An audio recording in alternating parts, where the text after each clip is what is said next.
I'm Joel Swift. I'm currently here at the Australian University Games and I'm coaching the UTS Tigers, who are the University of Technology Sydney, and I'm coaching the men's and the women's teams. Very promising results. The women, they got through a hard-fought quarter-final and they've now made it into the semi, unfortunately going down today.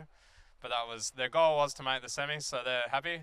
The men, they have a very strong team and they've gone into the grand final undefeated.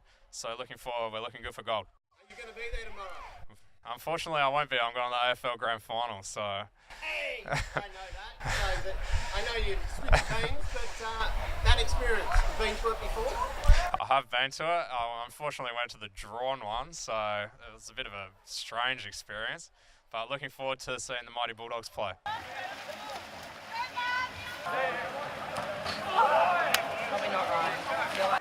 It's been a good experience. It's a bit different being on the other side, coaching now instead of playing.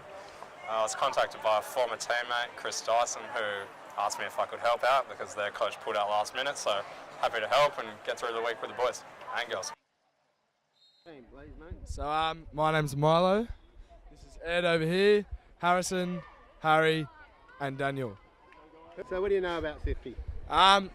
He's an Olympian, so he played over in Rio, but not just that, he's also a great bloke as well. Loves getting around the boys, so it's really good to have him as a coach. It's just more of a social thing for me. I get to play with some guys that I've known my whole life and don't have to take it as seriously, so it's really nice to get back to that sort of grassroots level. And over the 15 years of your career, study, balance, uni, Europe, how did that all work?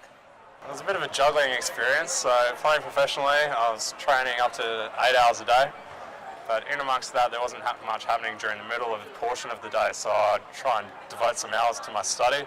So I realised that water polo isn't everything, and once I finished, that I got to move on with my life, so study's important also. I was just trying to do a few lectures every week. Yeah, I was doing externally online through Curtin's online program. I was just so everything was provided for me, very easy. Just kept going and did it as if I was in Perth. Oh, it was a great game, close as anything, 2-1 right to the end, except for that last goal, but it was the tightness of the two teams. They both performed very well during the week, and the goalkeepers were just exceptional.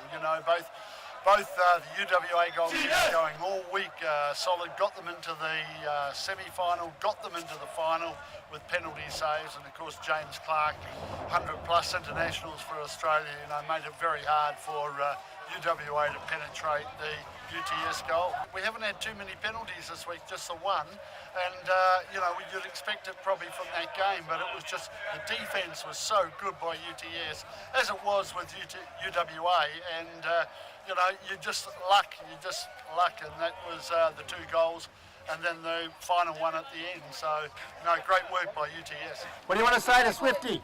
Hey, better luck next time, Swifty.